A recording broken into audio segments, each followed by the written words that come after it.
আসসালামু আলাইকুম। আজকে আমি আছি সিঙ্গাপুরে। তো সিঙ্গাপুরে আমি আসছি গত পরশু। তো সিঙ্গাপুর অনেক ছোট একটা দেশ। এই দেশে কিভাবে ভিজিট ভিসায় আসা যায় সেই জন্য আমার যতটুকু জ্ঞান আছে আপনাদেরকে বলতেছি, মানে আমার যতটুকু অভিজ্ঞতা হয়েছে। ফার্স্টে হচ্ছে যে আমি সিঙ্গাপুরের ভিসার জন্য অ্যাপ্লাই করি। এটা হচ্ছে সিঙ্গাপুরের ভিভো সেন্টার। ওদিকে হচ্ছে সান্তোস আইল্যান্ড। তো আমি সান্তোস আইল্যান্ড থেকে অলরেডি ঘুরে আসছি। তো ভিসার ব্যাপারটা, ভিসা আমি বাংলাদেশের থেকে যখন অ্যাপ্লাই করছিলাম তখন আমাকে রিজেক্ট করে দিয়েছে, ভিসা দেয়নি। ওকে, এর মধ্যে তো আমি থাইল্যান্ডের ভিসা পেলাম। পাওয়ার পর থাইল্যান্ডে আসলাম।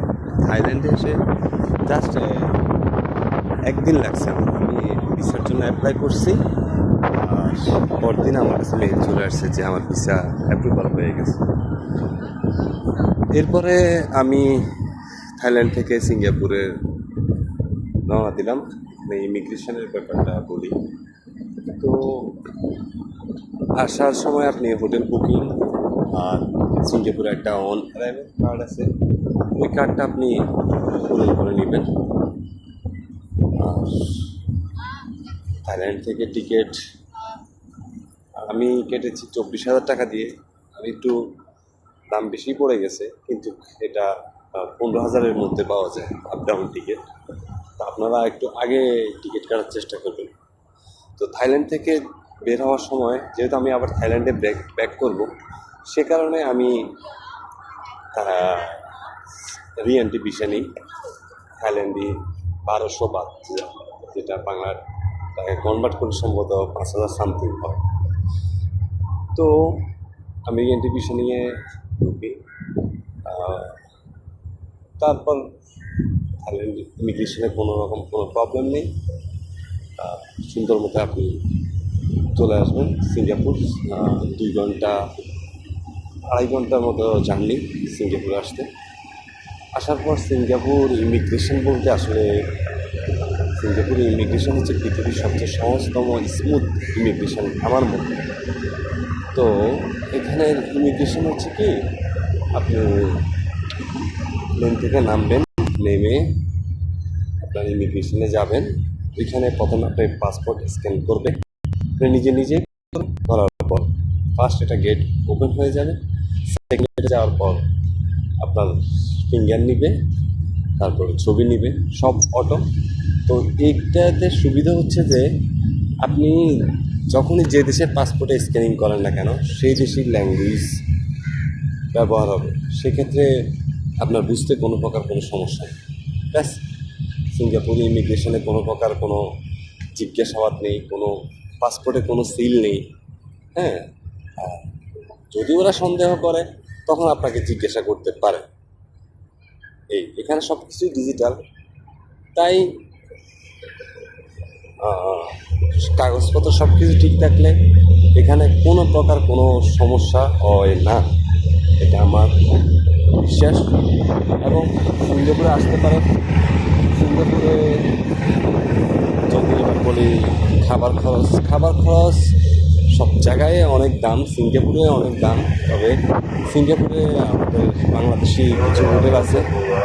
তো যেরকম একটা হোটেল আছে ঢাকা রেস্টুরেন্ট, ওইখানে আপনি $3 দিয়ে খাওয়া দাওয়া করতে পারবেন। হ্যাঁ, আর যদি আপনি গরু বা খাসি খান তাহলে $5 যাবে।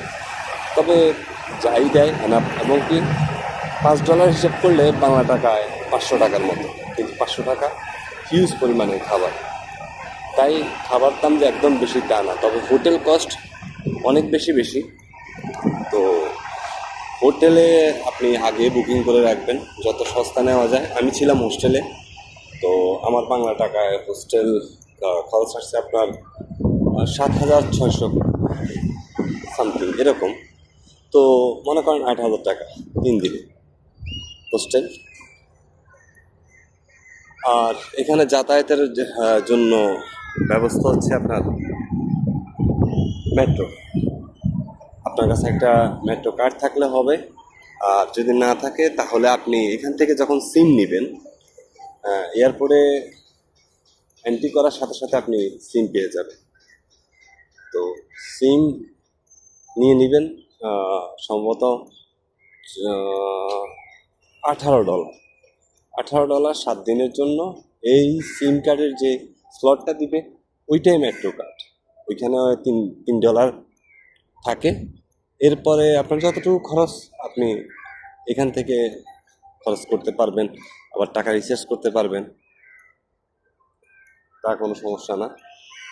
এই আর কি সিঙ্গাপুর সম্পর্কে ছোট যতটুকু আমার মানে জ্ঞানের মধ্যে ছিল বা আমি দেখেছি অভিজ্ঞতা, সেই হিসাবে আমি বলেছি। এই তো সিঙ্গাপুরে আসতে পারেন, অনেক সুন্দর একটা দেশ। আর এখানে মানুষ অনেক ফ্রেন্ডলি।